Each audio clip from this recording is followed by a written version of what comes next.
Hi everybody and welcome to Heel Heat. My name is George Coles, and on this episode, we're reviewing SummerSlam 2022. If you haven't seen my shows before, we grade everything on a 1 to 5 scale, 1 being the worst, 5 being the best. Let's jump right into this.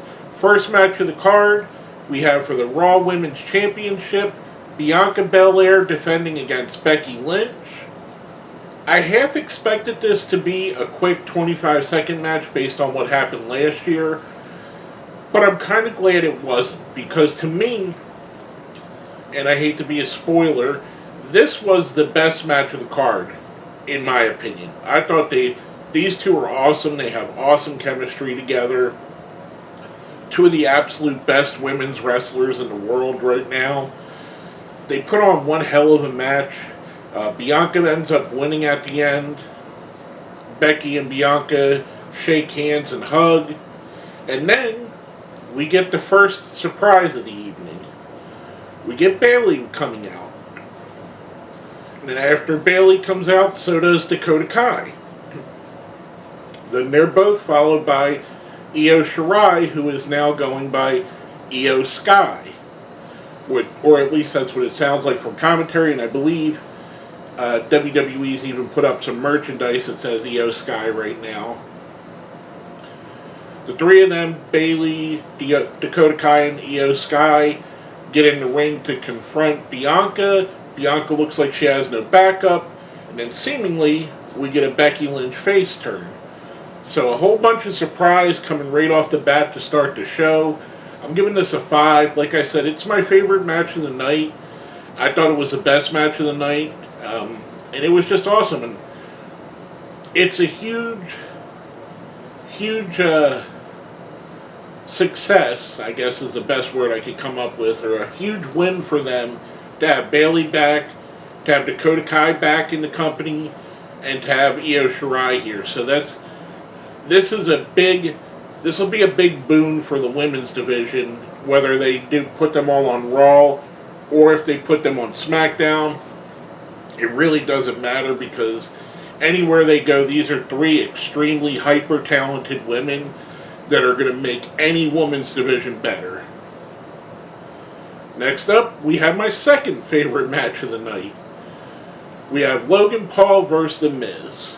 And Miz had Tommaso Ciampa and Maurice with them. Absolutely loved the green and pink gear that I guess you could call him Team Miz was wearing. This was a really solid match. Logan Paul, I don't want to like him because I don't like his social media presence. And I'm not one of those, I just hate him because everybody hates him. He's just not for me. I understand the appeal to some other people, but to me, he annoys me. And if you like him, I understand why you like him.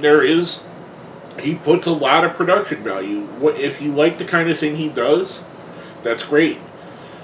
I just personally don't. And I kind of look at him as almost like Miz was as a reality star coming into this.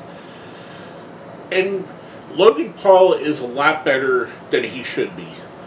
A, with the amount of time he's had in ring, and I don't know how much he's doing behind the scenes and who with.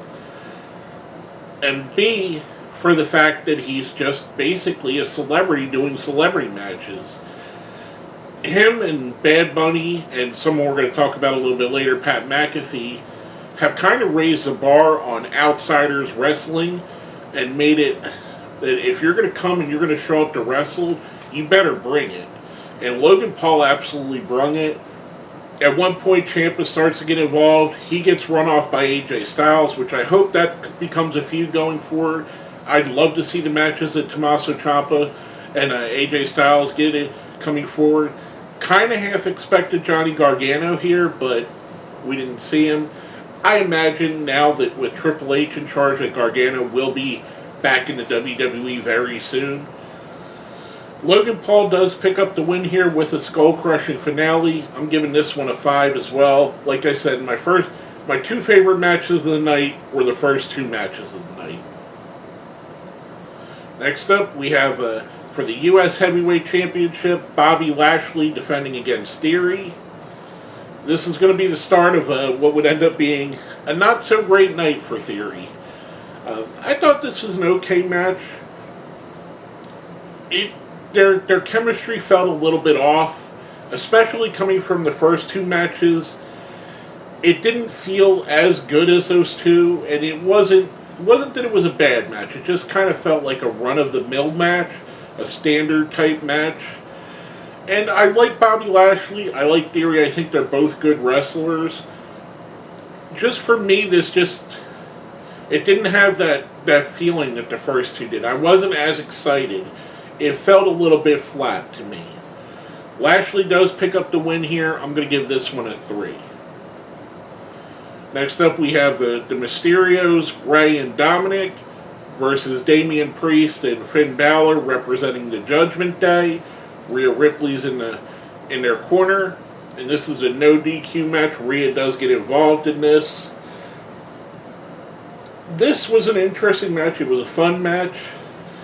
It got elevated because in the middle of the match we hear music, and it's Edge, and it's the Brood version of Edge coming out. So we get an Edge appearance, which makes the match a little bit better. Basically, he gets involved. Mysterios end up picking up the win here. I'm giving this a 4. I thought it was good. Not as good as the first two, but still a good match. The Edge inclusion made the match a little bit better. Now, coming off of that, we get Happy Corbin versus Pat McAfee. And this match, I don't know if it was the humidity in Nashville, but McAfee seemed to be struggling with going to the top ropes. And a couple times he looked like he lost his balance, and it was really at the point that it kind of scared me a little bit. I was hoping he did not get injured. First off, the entrance. What a fantastic entrance for McAfee first with the having the choir chanting bum-ass Corbin, and then going into his entrance. But anyway, back to what I was saying. I felt it a couple times this was a little bit sloppier than it needed to be. Don't get me wrong, McAfee, again, much like I said with Logan Paul, looks way better than he should, and I know he's trained with Rip Rogers personally, and Rip Rogers is a great wrestling coach, a great wrestler in his own right. But this match, it didn't feel, because of all of the slip-ups, all of that, it didn't make it a bad match. It was still a good match, but I just don't think it was as good as it could have been. And I don't know if it was the humidity in the building, the heat, could have been where the sun was setting. There's a lot of factors with it being an outside arena. McAfee does pick up the win here. I'm going to give this one a 3. Next up, we get a promo halfway down the ramp. The ramp was extremely long. Well, it wasn't a ramp. It was just kind of a area where they cut out of the crowd, which is kind of funny looking at just the concrete or whatever it would be, and being so used to their LEDs in the rampway. Kind of a little bit jarring when you don't see it. But we get Drew McIntyre cutting a promo, basically talking about the upcoming clash at the castle and his world championship shot he's going to get. Nice little promo by Drew. Nice way to involve the one kid in the crowd. Pretty cool. Nothing really to write home about, but pretty cool either way. Then we get for the tag team championships with special guest referee Double J Jeff Jarrett. The Usos versus Street Profits for match number 9,643. I know these guys have wrestled a ton, and these guys always look great together. I'm kind of at the point I'd like to see them get away from each other for a little while before they do anything. And it really feels like they're really teasing Ford and Dawkins breaking up, the Street Profits breaking up. I don't know. I know that they can both do well on their own. I don't know that I want that to happen.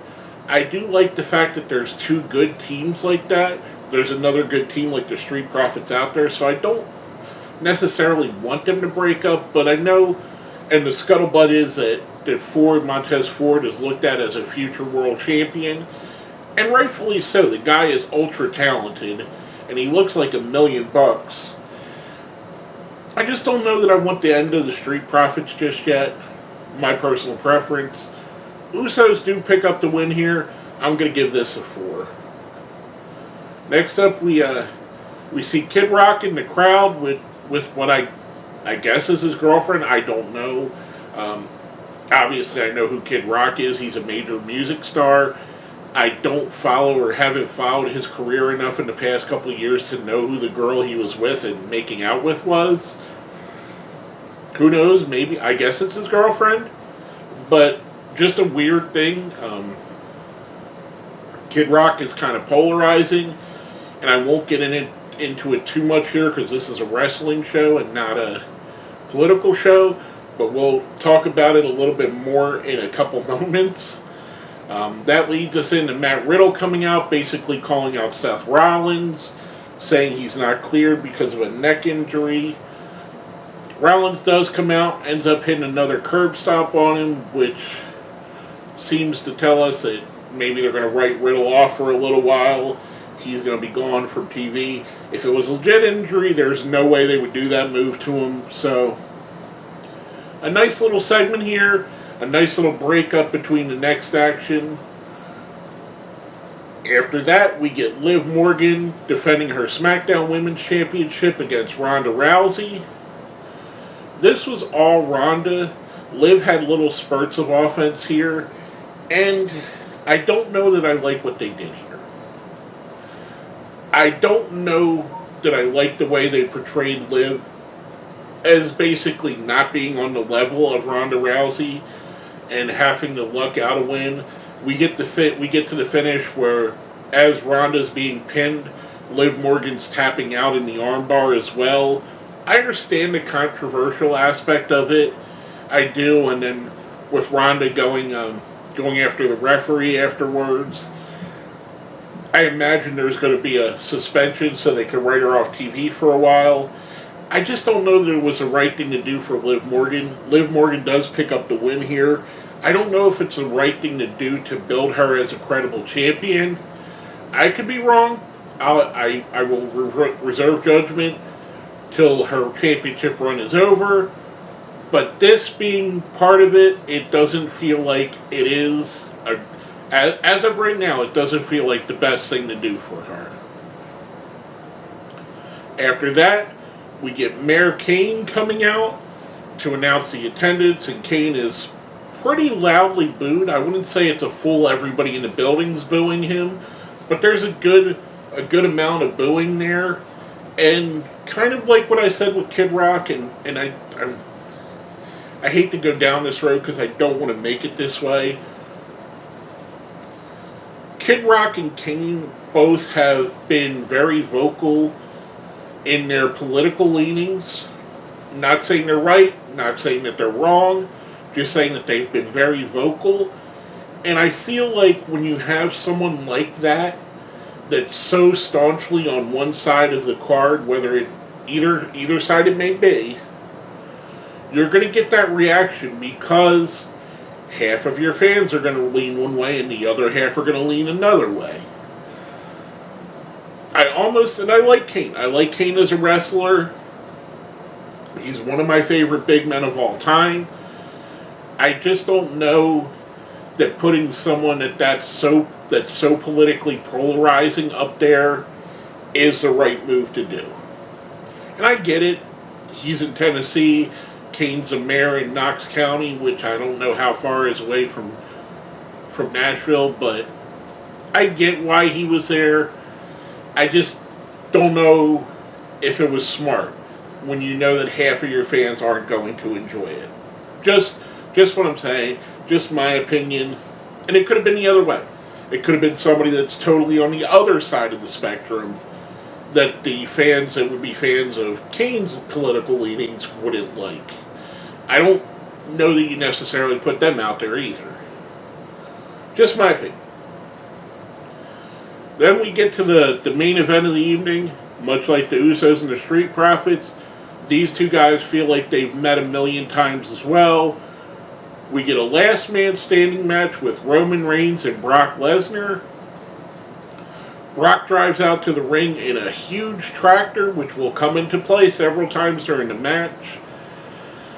This is a train wreck, an absolute massively, I don't want to say overbooked, but there's so much stuff going on here between using the tractor lifting the rings, the steps, the tables they went through, the Usos getting involved, the teased cash-in with Theory that doesn't go through, Paul Heyman getting involved. There's a lot going on here. And they wrestled, and don't get me wrong, they did great. These are two absolute great wrestlers. They can always put on a really good match. There was just a very lot to go with that. It was kind of, in a couple ways, it was a little bit of a sensory overload, but in a good way. It wasn't to the point where it's like, okay, what's next? Okay. Everything felt like it fit. And the one problem I have, and I have this with most last man standing matches, the 10 count, almost always they get up on 9. And I know that that's to show that they were almost beat, but it also means that for a count of 9, which could be anywhere from 10 seconds to 30 seconds, the fans are just sitting, watching someone laying there. So to do that several times in a match, feels like there's several quote-unquote rest periods or down periods. I can see where it adds to the drama, but for me, I've never been the biggest fan of a last man standing type match. I kind of like the Mexican deathmatch version a little bit better, where deathmatch version where you get pinned and then you have a 10 count to get up. Because then you do show, in a normal match this would have pinned him. Because we don't know if they would have lost in a normal match to anything that happened here because no one went for a pin.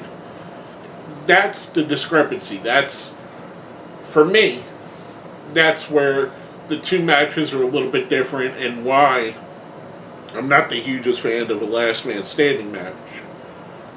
Eventually, the Usos and Roman bury Brock under a lot of the plunder from the stuff that's been broken during the match. Roman does pick up the win. I'm going to give it a 5. All that I said doesn't mean I didn't thoroughly enjoy it. I thoroughly enjoyed it. I was just saying, in general, this is the issues with that type of match. They did work around those issues. These guys are masters of their craft. I have to imagine that Paul Heyman had a lot to do with the layout, which you could give Paul a lump of mud and he'll make the Venus de Milo out of it. The guy is an absolute genius. Again, I really enjoyed it. My third favorite match of the card. It did keep my interest. I just felt, like I said, there is that in general. All in all, overall, I'm going to give SummerSlam a 4. I thought it was a really good, really enjoyable card. A couple low spots, no real bad spots. Everything was good or better. I had little nitpicks with a few things on here. Nothing that I could gripe too much about. But all in all, I thought it was really good. I would have liked to see Jeff Jarrett get more involved in the tag team match because I love Jeff Jarrett. But there's that. Overall, still a really good, really fun show. With all that being said, if you made it this far, smash that like button, share, subscribe if you haven't, and if you made it to the end, let's put Brock Lesnar in the comments because I don't know if we're going to see him that much longer. They have said this is his last match. We know that Brock does go away for long stretches of time. So let's put Brock in the comments. With all that being said, my name is George Coles, and this has been my review of SummerSlam 2022.